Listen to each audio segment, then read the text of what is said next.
네, 시장에서 가장 핫한 이슈를 알아보는 황스타그램 시간입니다.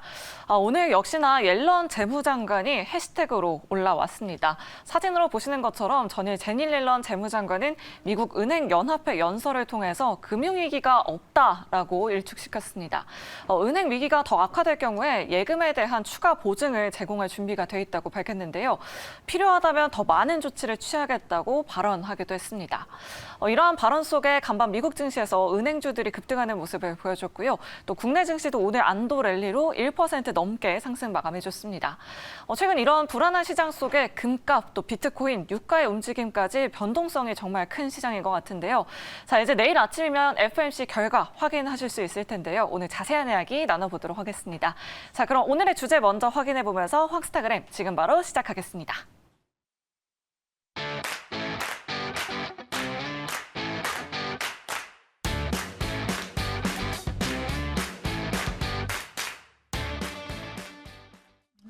자, 급변하는 시장을 진단하고요. 일단은 대응 전략 세워보는 황스타그램 시간입니다. 자, 오늘은요. 앞으로 7시간 한 30분 정도 남았네요. FOMC 회의에 대한 이야기를 해봐야 될 것 같습니다. 지금 뭐 과연 인플레이션을 잡아야 되는 건지, 금융위기에 대해서 선제 대응을 해야 되는 건지, 연준 의장도 지금 정말 골머리를 썰 것 같다라는 생각도 좀 들어서 요 내용 한번 자세하게 좀 이야기 나눠보려고 합니다. 자, 이분이 오늘 좀 얘기해 주실 텐데 경제신문에서 한국은행 출입 기자와 또 뉴욕 특파원을 역임하셨고요. 채권 애널리스트로도 이름을 날리고 계시는 분입니다. 대신증권의 FICC 리서치 공동락 부장님 자리해 주셨습니다. 안녕하세요. 안녕하십니까. 반갑습니다. 자, 바로 좀 여쭤보겠는데 지금 실리콘밸리 뭐 뱅크랑 CS 사태로 금융시장이 지금 전반적으로 좀 이게 이대로 끝나는 거는 아닐 것 같은데 약간 이런 불안감들이 좀 엄습해오고 있다라는 말이죠. 근데 옐런 장관이 좀 소방수로 나서긴 하는데 연준의 정책이 오늘 그래도 회의 결과 이 금리를 어떻게 정할지가 초미의 관심이 될 수밖에 없을 것 같아요. 네, 그렇습니다. 어떻게 전체적으로 좀 보고 계시는지 좀 짚어주시죠. 일단 SVB 사태가 어떤 원인들로 터졌는지를 한번 생각해보게 된다라고 하면 네. 연준의 변화는 일정 정도는 불가피하다라고 생각을 하고 있습니다. 그러니까 금리를 계속 올리는 이 변화는 바뀌어야 된다라고 생각을 하고 계신 거죠? 바뀐다라는 부분들이 여러 가지 맥락들이 있긴 합니다만은 네네. 기존에 했던 정책과는 약간 다르게 어떤 변화를 추구해야 된다라는 이런 생각들을 저희는 갖고 있습니다. 그러면 금리를 어떻게 보고 계십니까? 0.25가 거의 대부분 많은 의견인데 네네네. 동결 가능성도 좀 있는 겁니까? 동결 가능성도 최근에 적지 않은 비중으로 있는 걸로 알고 있고요. 네네. 결국 이제 선택지를 사지선다라든지 삼지선다로 한번 구분을 해서 생각을 해보면 나름대로는 좀 리저너블한 합리적인 판단들이 있을 거라는 생각이 들어서 그 의견들이 25P로 모아지는 것 같습니다.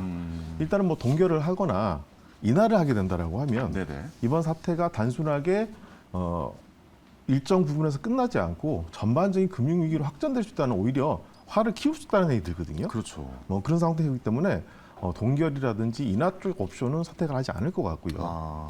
그럼 인상을 한다는 옵션들이 남는 텐데 네네. 인상을 할 때도 두 가지 옵션 정도가 있겠죠. 파월 의장이 이제 기존에 SVB 사태 터지기 전에 강조를 했었던 빅스텝 가능성이라든지 25P 정도로 압축이 되긴 할 텐데요. 그렇다고 해서 50bp를 올리게 된다고 하면 너무 또 연준이 시장을 나몰라라는 것 같거든요.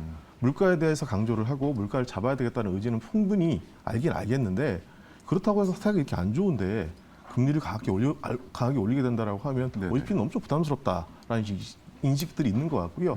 결국은 남는 선택지 중에 유일한 부분들이 25P면 좀 합리적인 선택일 거다라는 생각을 해서 시장의 컨센서스도 그렇게 모이는 것 같습니다. 그렇군요.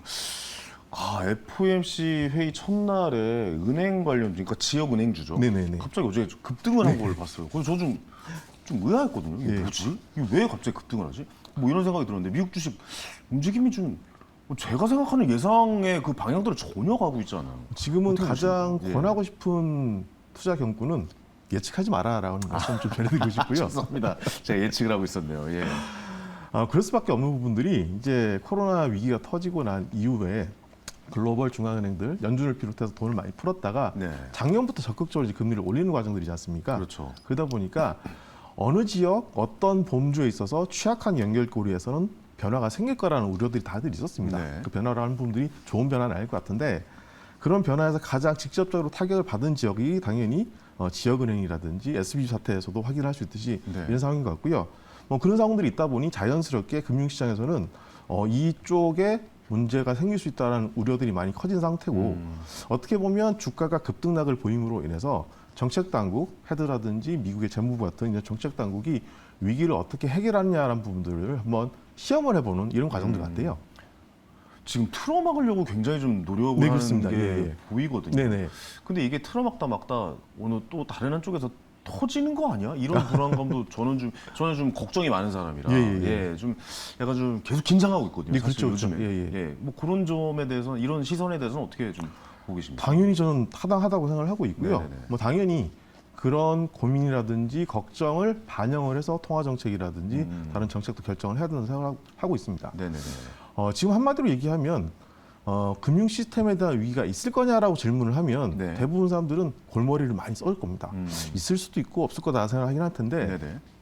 최소한 이런 질문을 좀 바꿔보면 SBB 사태에 준하는 정도의 충격이 다시 한번 올해 중에 있을 거냐라고 물어보시면 네. 그럴 수 있다는 얘기를 다들 하시거든요. 그럴 수도 있다. 예. 그렇군요. 그런 부분도 있기 때문에 네네. 뭐 사건을 너무 크게 보게 된다라고 하면 해결하거나 판단하는 게 쉽지 않긴 합니다만 적어도 지금 같은 유사한 사례가 발생할 수 있다는 가정에서 출발을 해보게 된다라고 하면 네. 뭔가는 있을 것 같다는 공포감도 있는 것 같고 그런 과정들이 뭐 주가의 급등락이라든지 금융시장의 전반적인 혼란한 분위기들을 반영하고 있다라고 봐주면 될 것 같습니다. 네. 지금 금값이 계속해서 상승하고 있고요. 네, 그렇습니다. 엔화도 갑자기 폭등했습니다. 네네. 그리고 미국의 국채값 역시 확 네네. 뛰었어요. 네. 근데 사실 이 문제가 약간 국채에도 있지 않을까 뭐 이런 생각도 좀 했거든요, 저는. 네, 예. 근데 이렇게 다 올라가고 있는 상황은 아무래도 좀 안전자산이 굉장히 좀 뭐랄까 달러의 대응 뭐 이런 쪽에도 좀 뭐랄까 투자를 하고 있다라고 좀 봐야 될 것 같은데 네, 예. 특히 금값의 움직임이 심상치 않고 좀 걱정이 되는 부분이 있어요. 네, 여기에 네, 대해서는 네. 어떻게 보고 계시죠? 금값 움직임은 전형적으로 원자재 시장이긴 합니다만 금이라고 하는 자산이 갖고 있는 여러 가지 함축적인 의미들이 많습니다. 네네. 당연히 뭐 달러가 강세를 나타내게 된다라고 하면 원자재 시장이라든지 전통적인 커머더티 시장 같은 경우는 충격을 받아서 조정을 받는 경우가 생기는데 네. 이런 부분들은 뭐 구리라든지 유가 같은 경우는 타격을 미뤘지만 오히려 금은 상승을 보이고 있거든요. 네네. 금도 분명히 커머더티 중에 하나이긴 합니다만 다른 또 원자재와 달리 안전자산의 의미도 같이 갖고 있기 때문에 최근에 금값 상승이라고 하는 부분들은 충분히 안전자산에 대한 선호가 반영된 가격 상승이라고 평가를 할 수 있을 것 같습니다. 알겠습니다. 이제 우리 얘기를 좀 해봐야겠는데, 아무래도 FOMC가 우리가 집중할 수밖에 없는 이유가 이제 그쪽에 영향을 많이 받으니까 네, 그렇죠, 거기 그렇죠. 금리 올라가면 우리도 따라 올라가야 되는 네네네. 사실인데 지난번에 한번 이제 동결을 한번 예. 했었죠. 그래서 저도 약간 좀 동결을 한다고 막 그런 생각을 좀 했었는데 어떻게 보고 계세요? 향후 이제 통화 정책을 좀 신경을 많이 써야 될 부분인 것 같은데 어떻게 네네. 흘러갈지 좀 짚어주시죠. 네네. 네, 상반기에. 예. 일단은 상반기 중에 우리나라 한국의 통화 정책을 한번 생각해 보게 된다라고 하면 당연히 미국 눈치를 좀 봐야 될 것 같긴 합니다. 그러니까요. 미국이 어떤 식으로 금리를 올릴지에 대해서 사실은 SBB 사태 터지기 전만 하더라도 파월 의장이 상당히 호키시한 멘트가 있고 난 이후부터는 금리 동결 괜히 했다라는 얘기가 있을 정도로 미국 눈치를 많이 봐야 되는 상황들이긴 한데요. 네네. 근데 저는 뭐 기본적으로는 각국의 통화 정책이라고 하는 부분들이 당연히 해당하는 나라의 물가 환경이라든지 정책 환경에 따라서 다르게 결정될 수 있다는 생각이 들어서요. 아마 작년도 같은 경우는 미국이 올리면 우리는 거의 기계적으로 올렸었습니다. 그래서 따라갔죠, 무조건. 예. 그리고 심지어 뭐 미국이 자이언트 스텝이나 빅스텝을 하게 된다라고 하면 이례적이긴 합니다만 우리도 빅스텝을 2번이나 단행을 했었다는 걸 보게 된다라고 하면 네. 미국 이꼬르 우리나라 통화 정책이라고 생각을 했는데 올해는 약간 상황이 좀 다를 것 같습니다. 그래요. 무엇보다 이제 금리 인상 사이클이 뭐 미국도 앞으로 이제 몇 번 더 올리게 되면 마무리가 될 것이고요. 네. 우리도 이제 마무리가 됐네 만에를 평가하는 부분들인데 그런 상황에서 맞닥뜨려야 될 부분들은 결국은 자국의 물가 환경이라는 부분들을 말씀을 좀 드릴 수 있을 것 같고 실제 우리나라 금리 인상 폭이 2021년 8월부터 금리를 올렸는데 300bp 올렸습니다. 엄청 많이 올린 거죠, 예, 예. 사실. 예. 근데 사실 미국이 400bp 이상 올리다 보니까 미국 올린 만큼 올려야 되는 거 아니냐라는 말씀 많이 하시긴 하는데 미국의 물가 환경하고 우리의 물가 환경이 다들 물가가 높게 나오긴 했습니다만 미국은 정말 서프라이즈하게 물가 많이 좀 뛰었었고 우리는 목표 범위를 좀 벗어나는 정도 수준에서 상승이었기 때문에 똑같이 볼 수는 없다라고 하는 거죠. 실제로 뭐 저도 그렇기도 하고 대부분 사람들이 우리나라 물가 환경은 분명히 물가 목표치를 벗어나서 물가가 부담스러운 수준이긴 하지만 네. 다른 나라에 비해서는 대체적으로 안정적인 것 같다라는 평가를 많이 하고 있고 그런 상황인 걸 감안해서 보게 된다라고 하면 미국이 금리를 아주 공격적으로 더 올린다라고 하더라도 우리는 그렇게 올릴 만한 여지는 없다라고 저는 생각을 하고 있습니다. 우리가 만약 그렇게 미국의 그런 금리를 따라가지 않는다면 아무래도 자본 유출이나 이런 거 걱정하시는 분들 그렇죠, 꽤 그렇죠. 많더라고요. 예, 그러니까 예. 더 금리가 높은 미국으로 예, 더 예, 안전한 그렇죠. 자산 쪽으로 이제 돈은 들어가겠지라고 예, 예. 생각하시는 분들도 꽤 많은데 그거에 대해서는 어떻게 보고 계신지 좀 여쭤볼게요. 일단은 환율 환경이라고 하는 부분들이 일정 정도는 그런 상황들을 설명을 하고 있는 것 같아요. 네. 작년도 같은 경우는 제 기억으로는 40원, 50원 정도까지 급등을 했던 상황이었고요. 네. 그런 상황들이 있다 보니 자연스럽게 금리 인상 폭도 미국을 따라갔겠죠. 그렇지만 지금은 그런 상황과 비교를 해보면 환율이 좀 뛰긴 했습니다만 대체적으로는 환율 수준 자체가 그렇게 급등하지 않고 있고 달러 인덱스도 대체적으로 봤을 때는 뭐 다른 나라 통화와도 평가되는 부분도 있기 때문에 달러 인덱스도 대체적으로는 뛰긴 했지만 안정적인 동향을 유지를 하고 있기 때문에 네네. 그 부분들을 전혀 신경을 안 쓸 수는 없긴 한데 이전보다는 특히나 작년보다는 덜 쓸만한 여지는 생기지 않겠냐라는 생각이 들어서 아까 이제 미국이 금리 올리는 것만큼 우리가 그렇게 올릴 필요는 없다라는 전망을 하고 있는 겁니다. 네. 1.5% 차이면은 사실 적은 금리 차는 아니잖아요. 아니죠. 예. 1.5 그러니까 미국과 한국의 금리 차의 지금 네네. 고민입니다. 네. 그렇다면은 이 수준을 계속 좀 유지하고 갈 것이라고 보십니까? 한 1.5% 차이는 이제 기본으로 좀 깔고 금리가 이 정도 차이는 보일 것이다라고 좀 대응을 해야 될까요? 어떻습니까? 지금 상태에서는 아마 1.5% 전후 정도 수준에서 한국은행이라든지 통화당국자들이 그 부분들을 좀 프라이싱을 하고 계신 것 같아요. 네네. 그리고 그간에 이제 이 정도 금리 수준에서 급격하게 자본 유출이 있었느냐 여부도 한번 따져볼 필요가 있긴 생각보다 한데 별로 없었던 거 예, 같기도 그렇죠. 해요. 예, 예. 왜냐하면 이제 주식 시장이 잘 버텨주고 있으니까요. 그렇죠. 예, 예. 네네네. 예, 그런 상황들인 걸 감안해서 보겠다라고 하면 당분간 이 정도 수치를 어느 정도는 좀 머릿속에 킵을 하시고 네네. 대응을 하지 않겠냐라고 전망을 하고 있습니다. 알겠습니다. 금리가 이렇게 변동이 굉장히 좀 심할 때 이때는 어떤 투자를 좀 해보는 게 그래도 좀 괜찮은 투자일 거라고. 뭐 제일 좋은 건 은행에다 돈 많이 넣으면 정말 좋은 상황이긴 한데 사실 뭐 현금을 그렇게 갖고 있는 사람은 많지는 않잖아요. 그렇죠, 그렇죠. 예. 이럴 때 투자 전략을 어떻게 좀 세워볼까요? 일단 뭐 금리가 변동성을 보출한다는 의미를 한번 생각을 해봐야 될 것 같아요. 네네. 특히나 이번에 금리가 많이 빠지면서 금리 변동성이 노출이 됐었는데 그 과정에서 어떤 이슈들이 있었냐라는 걸 보게 된다라고 하면 네. 뭔가는 또 위기가 오지 않겠냐라고 하는 그러니까요. 불안감들이 반영된 것 같고요. 네네네. 그런 상태에서 금리가 빠졌다고 하게 된다라고 하면 기본적으로는 안전자산, 아까 말씀드렸던 금이라든지 이런 쪽 같은 경우는 상대적으로 이 위기 국면에서 그리고 시장 참가자들의 투자 심리가 불안한 국면에서는 항상 각광을 받던 투자자였기 때문에 그런 쪽에 대한 관심들을 갖고 있는 부분들이 저는 상대적으로 좀 낫지 않겠냐라고 생각을 하고 있습니다. 그러니까 안전자산 위주로 한번 좀 잘 생각을 해보시는 게 좋은 방법이다. 네, 지금 이 그렇습니다. 시기에는. 네, 그렇습니다. 알겠습니다. 마지막으로 요거 한번 좀 여쭤볼게요. 네네. 지금 뭐랄까요? 2008년도 서브프라임 무기지론이 나왔을 때 네. 그때 상황과 지금 상황이 많이 비슷해요. 제가 봤을 때는 제가 좀 공부를 해보니까 예, 예. 그때도 그런 은행에 대한 문제가 나왔을 때 괜찮다 네, 하다가 갑자기 어느 순간 뭐 나라에서 뭐 갑자기 일요일 날 그때도 막 월요일 날 이제 주식 시장이 열리니까 네네. 갑자기 문제를 해결할 것처럼 이제 나오고 예. 눌렀고 그다음에 주식 시장은 또 상승했고 예. 그렇게 좀 한 3개월 정도가 이렇게 가다가 가더라고요. 그러다 갑자기 이제 그런 일이 터졌던 거잖아요. 같이 파산이 리먼 브라더스 예, 예. 파산이 나오면서 예. 갑자기 모든 주식 시장이 한 번에 좀 금융 위기가 나왔던 그 상황. 예. 저는 그 상황을 기억하고 저는 책으로 공부를 했었거든요. 사실 예, 예. 그때는 저는 이제 방송 활동, 이제 개그맨으로서 활동하기에 너무 좀 바빠서 그래서 직접 이제 보지는 못했지만 책으로 봤을 경우에 지금 상황이 좀 비슷한 상황이지 않나라고 좀 고민을 좀 해보는 네네네. 시기거든요. 그래서 네네. 어젯밤에도 사실 이것저것 책을 보면서 정말 여러 가지 공부를 많이 해봤는데 이거 반복되는 거 아니야라는 불안감을 도저히 지울 수가 없더라고요. 네네. 거기에 대해서 좀 어떻게 바라보고 계신지 한 말씀 말씀해 불안감이 주시겠어요? 반복된다라고 하는 부분들은 저 역시 동감하는 사람이고요. 네네. 저도 요즘 밤잠을 잘 못 자고 있는데요.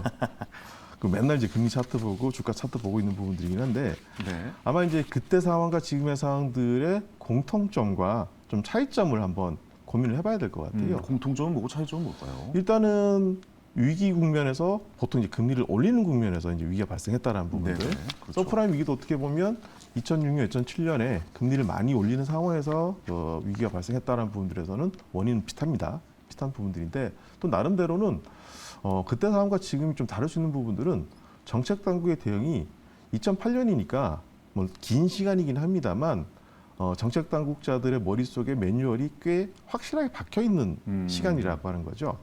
그러다 보니까 저도 상당히 놀랐던 부분 중에 하나가 SBB 사태 같은 경우는 은행이 파산한 시간도 엄청나게 빨리 이루어졌지만 그 이후에 후속 조치도 엄청나게 빨리 이루어졌습니다. 맞아요.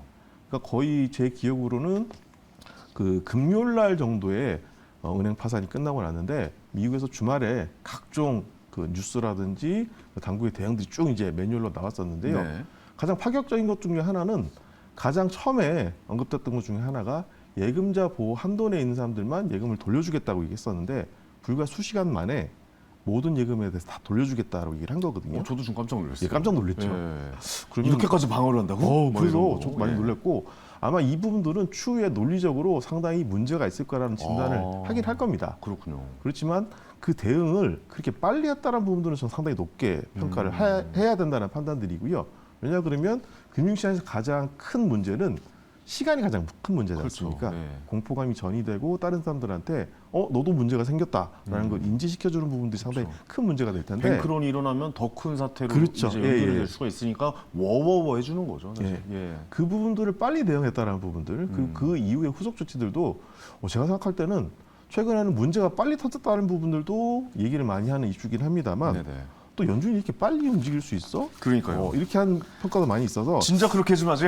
이런 생각도 좀 했었어요. 그런 얘기 많이 합니다. 예. 아니 이렇게 잘 대응할 거면서 야 대단히 빠른데 이런 생각도 했었어요. 문제를 저는. 생기지 않게 했어야지 이런 네. 얘기를 하긴 하는데 그렇죠. 대응 자체는 확실히 빠른 것 같습니다.